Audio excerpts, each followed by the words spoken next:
Mapagpalang araw sa ating lahat mga kapatid.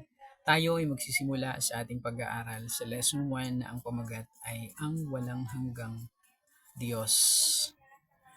In the beginning, God. Sa pambungad na pangungusap, tinutugunan ng Biblia ang pinakapangunahing usapin sa pag-iral ng tao sa pamamagitan ng pagpapahayag ng isang bagay o isang tao ay dati nang umiiral. Ito ay ang Diyos.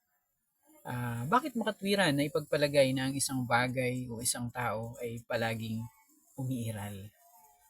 Sabi sa Hebrew chapter 11 verse 6, kung hindi tayo sumasampalataya sa Diyos, hindi natin siya mabibigyan ng kaluguran.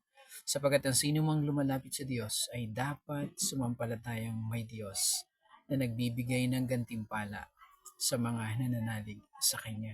Po, para mabigyan natin ng kaluguran ang Diyos. Sabi po sa Hebrew ay dapat tayong sumampalataya sa Diyos at tapat siya na magbibigay ng gantimpala sa mga nananampalataya sa Kanya.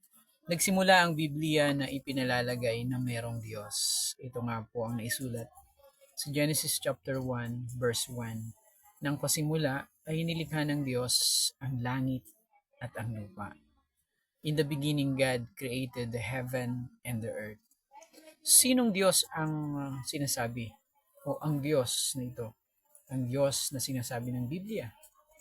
Sabi sa Awit chapter 90 verse 2, ang Diyos ay walang hanggan. Wala pa ang mga bundok. Hindi mo pa nilalalang. Hindi mo pa nililikha itong buong daigdig.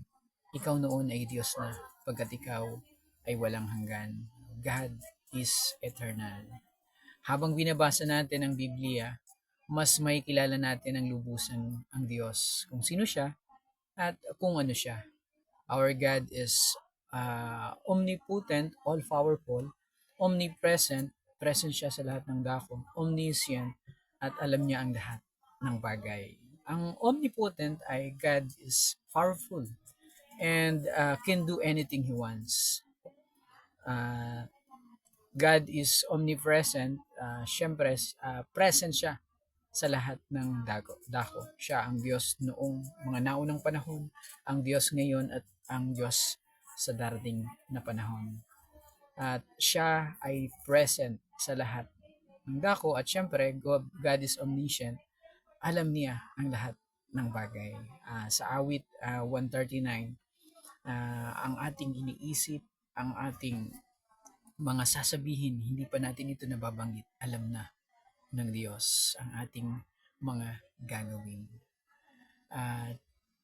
Sa ating paanyaya sa Hebrew chapter 10 verse 22 hanggang 23, lumapit tayo sa Diyos. Sabi sa verse 22, kaya't lumapit tayo sa Diyos ng may pusong tapat at may matibay na pananampalataya sa Kanya. Lumapit tayong may malinis na budhi, sapagkat nilinis na ang ating mga puso at hinugasan na ng dalisay ng tubig ang ating mga katawan. Magpakatatag tayo sa ating pag-asa at huwag mag-alinlangan pa, sapagkat ang nangako sa atin ay maaasahan. Kaya tayo po ay pinapaalalahanan na sampalatayanan ang Diyos na sinasabi ng Bible, ang tunay na Diyos, ang makapangyarihang Diyos, na siya ang may likha sa lahat ng bagay. Salamat po. Magandang gabi sa ating lahat.